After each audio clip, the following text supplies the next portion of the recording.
जिसका डर था वही हो गया। यानी कि 4 वोटों की नेशनल कॉन्फ्रेंस में जम्मू कश्मीर में चोरी होगी। जैसे खबरों में कहा गया है कि सुनील शर्मा जो थे बाजी मार दी उन्होंने। आप मुझे बताएं, काफी चर्चा है कि सुनील शर्मा जो थे पोजीशन लीडर थे बीजेपी के, तो उन्होंने बाजी मार ली। कल वो अगर बाजी मारेंगे, कल हो सकता है कि उमर अब्दुल्ला को हटा दें कुर्सी से भी, बाजी मार लें। क्या कहेंगे इस पर आप? सबसे पहले आजाद खान साहब आपका शुक्रिया कि आप यहाँ पर तशरीफ लेकर आए।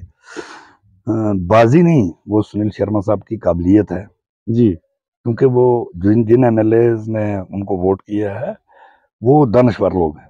जी, जी। उनको पता है कि बीजेपी के बगैर इस स्टेट का भला कोई नहीं कर सकता, यानी कि जम्मू कश्मीर की स्टेट जम्मू का कश्मीर का भला कोई नहीं कर सकता। जी, वो लोग ये चीज जानते हैं। जी।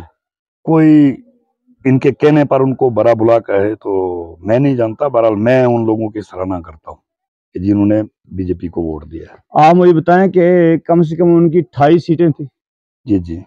लेकिन 4 वोट, यानी कि आम आदमी की बात तो अगर कहें कि आम आदमी बोल जाता है, एक एमएलए भी क्या बोल सकते हैं?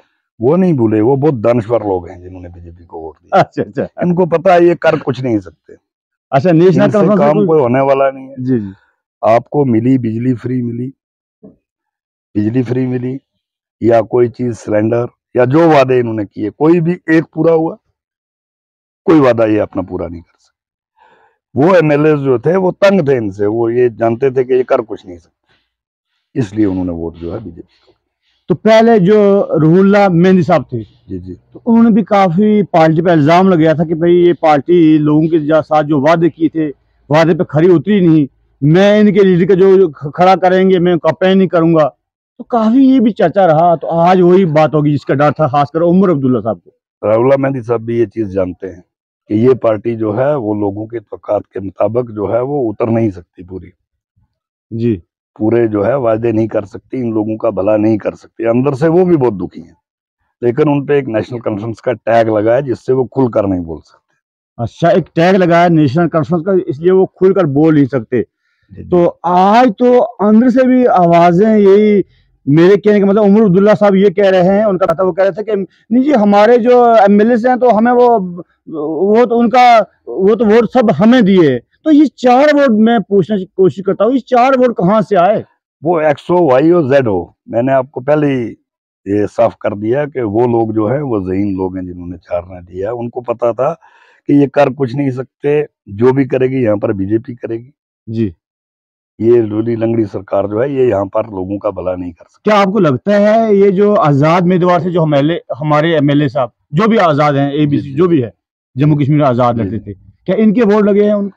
नहीं, ऐसा नहीं है, मैं नहीं समझता, क्योंकि यहाँ पर हमारे 2 जो एमएलए हैं, मैं पीर पंजाल की बात करूंगा, मुजफ्फर खान साहब और चौधरी अकरम साहब जी, ये दोनों जो आदमी है ना, मुजफ्फर खान साहब तो खुद बीजेपी के खिलाफ कंटेस्ट किया उन्होंने, जी, बीजेपी को हराया उन्होंने वहां जी, से। और है बीजेपी को। अकरम साहब ने भी किया ऐसे। जी, मैं नहीं समझता कि इन्होंने किया हो।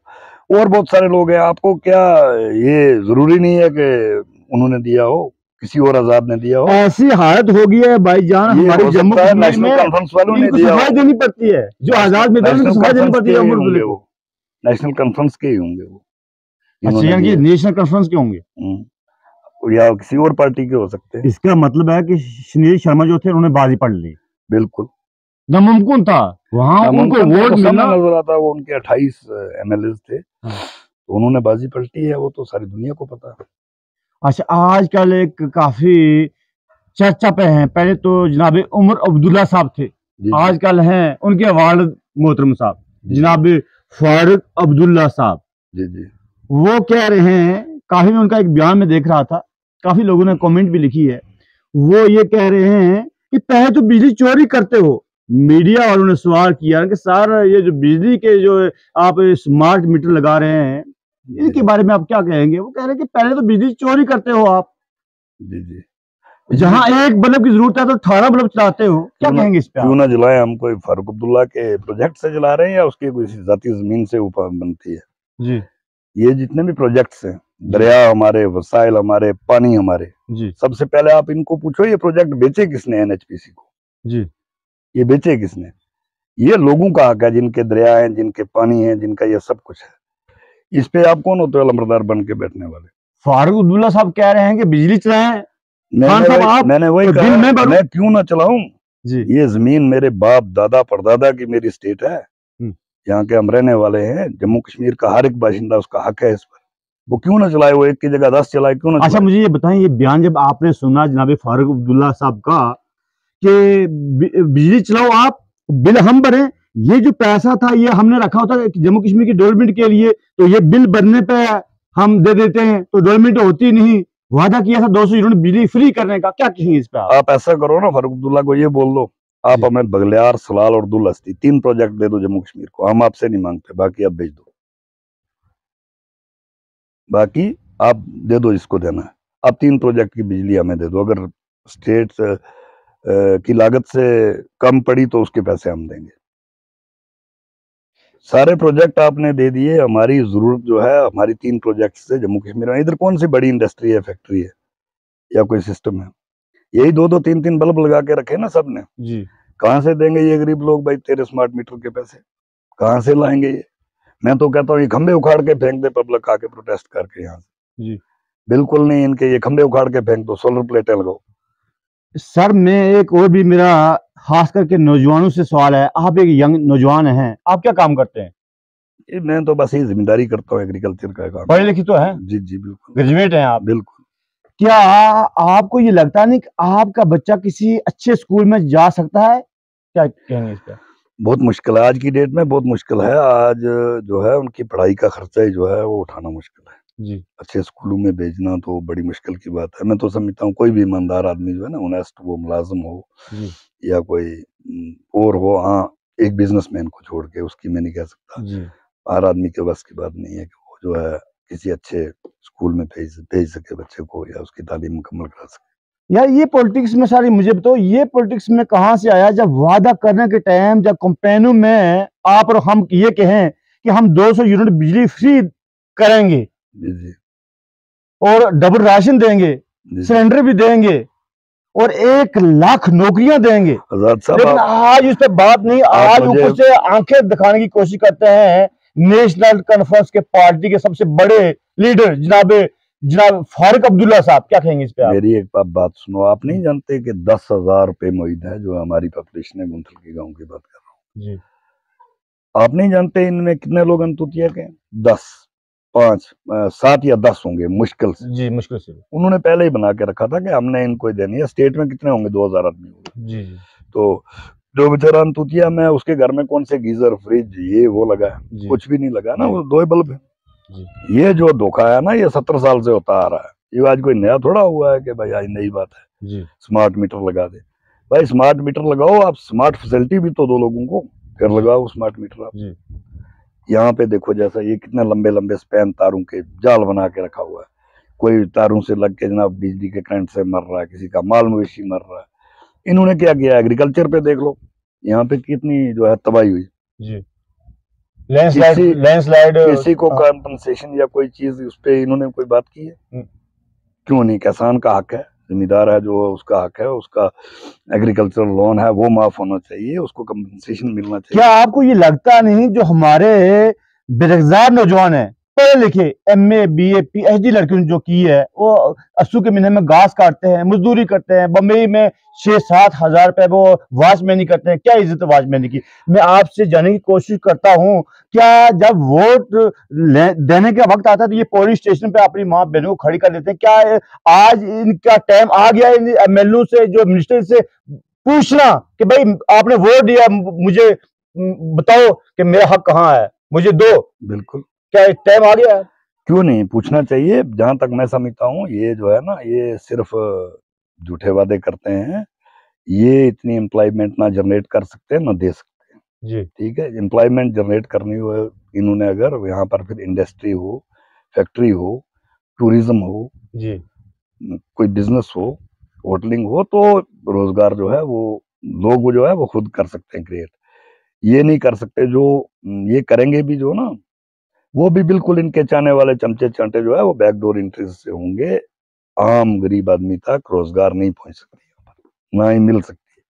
बहुत सारे लड़के उस वक्त उमर अब्दुल्ला का मैनिफेस्टो था कि आपको क्या क्या चाहिए, जब लोगों के बीच ये आपने देखा होगा, उस टाइम भी आपने न्यूज तो देखते हैं, आज सोशल मीडिया का जमाना है, तो अपनी जो टोपी सर से उतार के कहा कि भाई इस पर मुझे जिताओ, लोगों ने कुर्सी पे बिठा दिया। वही उमर अब्दुल्ला साहब कह रहे हैं कि मेरी बहन के घर भी स्मार्ट मीटर लगा हुआ है, वहां पर तो मेरे मामा के घर भी। क्या उनकी बहन और आप में बराबर हैं सर? क्या कहेंगे इस पर? नहीं, उनके घर में तो 4 लगने चाहिए ना जी। उनके घर में 4 लगने चाहिए। 70 साल से तो उन्होंने कमाया ही है ना जी। उन्होंने कौन सी किसी के खेत में हल चलाई है? हल निशान है उनका, बस दिखाने के लिए, लोगों को बेवकूफ बनाने के लिए। उन्होंने कौन सी मेहनत करके कमाए हैं ये देंगे? जिस आदमी की इनकम ही 2,000 रुपया या 3,000 रुपया, वो आपको 10,000 बिल कहाँ से देगा भाई? सोचना तो ये है ना। कुछ ऐसे लोग भी सर हैं, मैं आम गांव में मेरा चक्कर लगता रहता है, आम लोग ऐसे भी हैं कि 2,000 उनको महीने का नहीं बनता। नहीं है, बहुत सारी दुनिया जिनको जो है वो मतलब 1,000-2,000 रुपए से ऊपर 2,000 भी नहीं कभी बनता जी। ठीक है, ऐसे बहुत सारे लोग हैं। ये नहीं होना चाहिए। स्मार्ट मीटर वगैरह जो है ये बंद होना चाहिए। लोगों को बिल्कुल जायज, मैं तो यहाँ तक कहूंगा कि 100 रुपया जो है वो तमाम पब्लिक को यहाँ पर लगाएं, अपने पैसे वो वसूल करें। रेवेन्यू जाना चाहिए सरकार सर, 100 रुपए की बात का हक है, मेरी बात सुनो जी। लेकिन यहाँ के स्टेट के जो वसाइल हैं उन पर लोगों का भी हक है जी। अगर रेवेन्यू स्टेट का हक है तो फिर इन लोगों का भी हक है ना जी। प्रोजेक्ट हमारे, दरिया हमारे, आप क्या समझते हैं जो प्रोजेक्ट लगे हैं ये हमारे टैक्सेस के पैसों से लगे हैं। इन्होंने कोई घर से पैसे लगा के थोड़े बनाए हैं ये प्रोजेक्ट, ठीक है। वो फारूक अब्दुल्ला साहब ये कैसे कह रहे हैं? मुझे खुद उनके जब मैंने देखा ना सर, मैं आपको बताऊं कि मैं भी एक मजदूर इंसान हूँ।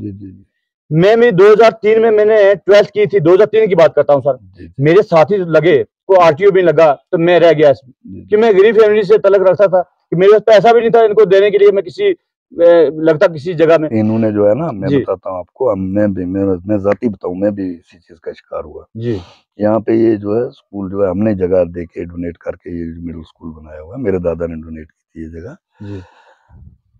उस वक्त था कि नियरेस्ट जी, जो विलेज में जो है नियरेस्ट, सबसे पहले नियरेस्ट टूरिस्ट स्कूल जो है वो लगेगा जी।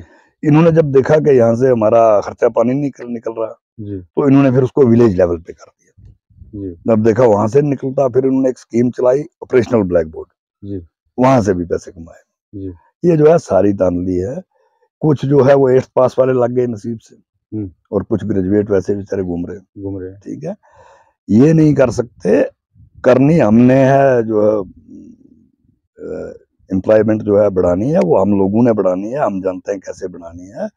आप सब इस चीज पर जोर दें, ये यहाँ पर टूरिज्म को प्रमोट करें, रोडें दें, तो खुद ब खुद जो है वो लोग जो है वो करेंगे, टूरिज्म को प्रमोट करेंगे। सर मुझे ये बताएं कि अगर जम्मू कश्मीर की बिजली हिंदुस्तान में जा रही है, हिंदुस्तान भी हमारा मुल्क है, हम यहाँ के रहने वाले हैं, और अगर केजरीवाल साहब जम्मू कश्मीर की बिजली खरीद कर अगर अवाम को फ्री दे सकते हैं, क्या आपको लगता है कि जम्मू कश्मीर की बिजली जम्मू कश्मीर के लोगों गरीबों को ये फ्री नहीं हो सकती? क्या कहेंगे इस पर आप? क्यों नहीं हो सकती? क्यों नहीं करते फिर? क्यों नहीं हो सकती? इसलिए नहीं करना चाहते कि इन्होंने पहले ही से जो है ना प्रोजेक्ट जो है वो कंपनियों को बेच दिए जी, कंपनियों के हवाले कर दिए प्रोजेक्ट। अब उनसे क्या साजबाज है इनकी वो ये जानते हैं जी। प्रोजेक्ट जो है वो बेच चुके हैं। ये अगर देना चाहें कोई बड़ी बात थोड़ी है, ये दे सकते हैं भी। 1 लाख नौकरियों को वादा था। एसपीओ जो एसपीओ वाले घूमते हैं अपने वो डंडा लेकर, इधर घूमते उनकी पे क्या है 12,000 रुपया। क्या आपका बच्चा और मेरा बच्चा, क्या एसपीओ का बच्चा किसी अच्छे स्कूल में जा सकता है? मेरे भाई, कौन आदमी चाहता है कि मेरे घर में सुख ना हो जी, शांति ना हो, पैसा ना हो? हर आदमी चाहता है जी कि मुझे मेरी अच्छी जो है वो सैलरी हो, अच्छी जगह पर हूँ, बाइज्जत मकाम पर हूँ। लेकिन यहाँ पर ये एक बेवकूफ बनाया गया है। सबसे पहले तो इस चीज की जरूरत ही नहीं है, एसपीओ वगैरह जो है ये जो डेली वेजर्स जो आपने बना के रखे हैं, इसकी जरूरत ही नहीं थी। अब ये भर्ती करते रहे डेली वेजर बेचारे भर्ती करके, कोई आपने कितने हादसे देखे जो लाइनमैन ये बिजली वाले बेचारे 5-5, 6-6, 10-10 हजार के लिए कितनी जानेंगे इनकी? बहुत जानेंगे। अगर इनमें इंसानियत हो तो उनको रेगुलाइज करना चाहिए, इनको फौरी तौर पर फर्स्ट जो है प्रायोरिटी पे उनको रेगुलाइज करना चाहिए। वही लोग आप देखते हो फील्ड में आते हैं, वो काम करते हैं। आपकी बिजली चली गई, आपने फोन किया, मैंने किया, दूसरे ने किया, वो लोग सबसे पहले आते हैं। पीएचई का कोई डेली वेजर है बेचारा, वो करता है, ठीक है। अब पानी या पाइप या कोई प्रोजेक्ट वो थोड़ा बना सकता है, इनके ऑफिसर्स को बोलो ना, वो भी आके वो जो बेचारा डेली वेजर है उस पर गुस्सा निकालते हैं कि जी इसने ड्यूटी नहीं की। जी भाई वो क्या करेगा बेचारा? जी। ये चीज है, डेली वेजर जो है रेगुलाइज्ड होने चाहिए। क्या मुझे आप ये बताएं, जो हमारे बहन भाई देखते हैं, आपको देखते हैं, मुझे, मेरा चैनल देख रहे हैं, आप इनसे क्या पैगाम देना चाहेंगे? क्या जम्मू कश्मीर की सरकार टोटली फेल हो चुकी है और कम से कम इस बार सुनील शर्मा ने बाजी भी मार ली है, एक सीट ले गई यहाँ से एमपी की? ये बहुत बार फेल हुई है, इस बार नहीं फेल हुई। ये बहुत बड़ा फेलियर है इस गवर्नमेंट का। चेंजिंग होगी जरूर, आप थोड़ा इंतजार करें, उसके बाद चेंज होगा, हालात चेंज होंगे, लोगों के लिए बेहतरी होगी। अब एक सिस्टम बना है, 70 साल से चल रहा है, उस सिस्टम को ठीक करते करते जो है ना वो टाइम लगेगा। मैं अपील ही कर सकता हूँ, इनसे अपील करता हूँ कि जनाब आप सोचें, ये जिम्मेदारों का जो है और डेली वेजर्स का जो है, डेली वेजर्स को रेगुलाइज करें। जिम्मेदारों का जो नुकसान हुआ है, इन लोगों के बेचारे केसेस माफ करो, केसेस एसपीओ वाले हैं जी, वो बेचारे दिन रात ड्यूटी करते हैं जी, तो उसके बदले में आप 10,000 रुपया उनको देते हो जी, तो फिर जनाब लगाते हो ये इल्जाम के जनाब यहाँ पर करप्शन होती है। करप्शन तो आप करा रहे हो ना। जी। मैं भूखा मर रहा हूँ तो मुझे तो करना है ना कुछ भाई। 150 रुपये तो लेना पड़ेगा ना, पेट भरने के लिए। बिल्कुल, मैं आपको एक मजे की बात बताता हूँ, मैं नहीं मानता इनको कि ऐसा है जो है। ये एक अगर सिस्टम में एक आदमी चोरी कर रहा है ना, मुलाजिम एसपीओ अगर कुछ रिश्वत ले रहा है बेचारा, जी, या कोई छोटा मुलाजिम ले रहा है, जी। उसको सजा नहीं होनी चाहिए, सजा इनको होनी चाहिए। जो वक्त के हुक्मरान हैं इनको सजा होनी चाहिए, ताकि उसकी पे भी उस लायक है जिन्होंने ले रहा है। भाई देखना ये है कि उसने चोरी क्यों है, रीजन क्या था? उसने क्यों चोरी की है। उसकी जरूरत थी तो इसलिए उसने चोरी की। अब वो भूखा मर रहा है, उसने तो चोरी करनी है। तो ये जो है अरबों खरबों में गाड़ियों में प्रोटोकॉल में घूम रहे हैं, सजा तो इनको होनी चाहिए ना जिन्होंने इंसाफ करना। सर आज एक सड़कों का मसला बहुत ज्यादा है। आज इतनी पोल्यूशन हो गई है, बफरजाद रोड की हालत देखें, जो यहाँ रोड है इसकी हालत देखें, एक हमारी गुंथु की रोड की हालत देखें, फजलाबाद की रोड की हालत देखें। डेवलपमेंट पे टोटली उम्र सरकार टोटली कोई बात नहीं करती, अनपेड पे कोई बात नहीं करती, एमए पीएचडी लड़के पढ़ के घर में बैठे हुए हैं। लेकिन जब भी ये गरीबों को दबाने की कोशिश करती है, स्मार्ट मीटर की बात करती है, ये बिजली है, ये वो है, ये क्या गुमराह करती है, अपने असले जो मुद्दे थे उस पर भटका रही है लोगों को? क्या कहेंगे? सबसे पहले आपकी जो है नॉलेज के लिए ये बता दूं, ये जो सुरनकोटू द्राबा है ना जी, ये सेंटर्स के फंड्स हैं, जी, हाईवे अथॉरिटी ऑफ इंडिया के। जी, ठीक है, ये उनको मिस यूज करवा रहे हैं, उनका सही यूज नहीं होने दे रहे, उसमें टाइम रहा है, उसमें रोडे अटका रहे हैं। चाहिए। ठीक है, इनका ये फंड नहीं है। यूटी टैक्स से कितने पैसे दे सकते हैं आप खुद ही अंदाजा लगा लो। जी, ठीक है, तो बहुत सारे टैक्सेस शैक्सेस जो है हेरा फेरी है यहाँ पर, तो कोई सिस्टम फेयर एंड नीट तो है नहीं कि आप क्या देंगे कि ये चल रहा है। बिल्कुल जो है होना चाहिए, एक शफाफ निजाम होना चाहिए जिसमें हर एक को जो है सहूलत मिले, हर एक आदमी को सहूलत मिलनी। अच्छा, ये गवर्नमेंट है किस लिए भाई? लोग फ्लड में बैठ जो है उनके मकान गिर गए, बेचारों के रोडें गिर गई, इतने एक्सीडेंट्स हो गए, इतना सब कुछ हो गया। अगर आप किसी को फैसिलिटेट नहीं कर सकते तो मैं समझता हूँ आपको सरकार छोड़ देनी चाहिए। तोहफा दिया उन्होंने, स्मार्ट मीटर गरीबों के लिए दिया और बड़ी बड़ी आंखें दिखाई है उन्होंने कहा एक तो बिजली आप ऐसी चोरी से जलाते हो, आप ऊपर से सवाल क्वेश्चन करते हो, यार ये बिजली हमारा मुल्क है। आजाद साहब ये इनकी ख्वाब ख्याली है, इसको पब्लिक बोलते हैं। जिस दिन ये रोडों पर आ गई ना, इनको संभालना बहुत बड़ा मुश्किल हो जाएगा। ये कोई अपने घर से कोई चीज तो दे नहीं रहे, ये पब्लिक का हक है। आप मन चाहे रेवेन्यू ठोक दोगे लोगों पर के जनाब ये नहीं ये होना चाहिए, कोई शाही फरमान है? ये सेक्युलर मुल्क है, जमहूरी मुल्क है, यहाँ पर पब्लिक की उम्मीदों के मुताबिक ही रहकर सरकार चलाई जा सकती है। वरना इस तरह आप आंखें दिखाओगे तो मेरे ख्याल से आप नहीं चल पाओगे, ज्यादा लंबा नहीं चल